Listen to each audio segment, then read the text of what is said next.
কখনো কি ভেবে দেখেছ আমাদের মন কেন মাঝে মাঝে এত ভারী হয়ে যায়?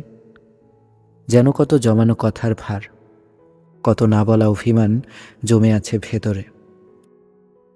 আমরা প্রতিনিয়ত দৌড়চ্ছি, কাজের পেছনে, সাফল্যের পেছনে, মানুষের প্রত্যাশা মেটানোর পেছনে।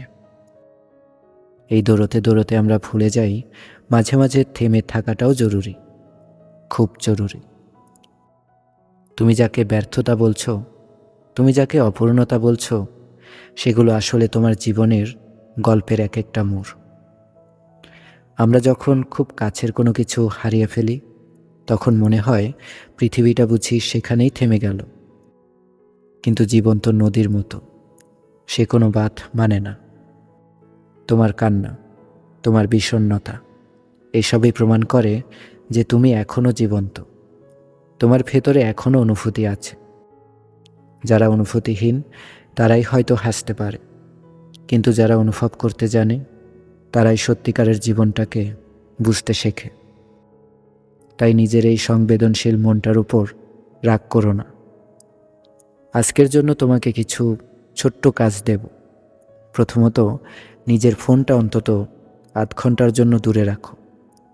পৃথিবীর কোলাহল থেকে নিজেকে সরিয়ে নাও। একটু পানি পান করো, লম্বা একটা শ্বাস নাও।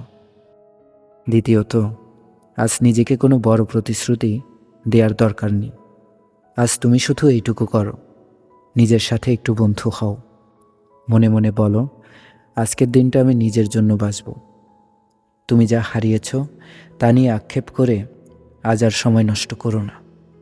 যা তোমার হাতে আছে, এই বর্তমান মুহূর্তটি, একে একটু যত্নে রাখো। মনে রেখো, সূর্য ডুবলে রাত আসে ঠিকই, কিন্তু সেই অন্ধকারটাই তো আমাদের রাতের আকাশের তারাদের দেখার সুযোগ করে দেয়। তোমার এই অন্ধকারের সময়টুকু হয়তো তোমার ভেতরকার কোনো নতুন শক্তিকে জাগিয়ে তুলছে। আজকের এই বিষণ্ণতাটুকু ধুয়ে যাক। তুমি যতটা ভাবছ তুমি তার চেয়ে অনেক বেশি শক্তিশালী। আজ তুমি ঘুমাতে যাওয়ার আগে একটা কথা মনে রেখো, আগামীকাল সকালে যখন প্রথম আলোটা পড়বে, তখন তুমি আজকের চেয়ে অনেক বেশি শান্ত থাকবে।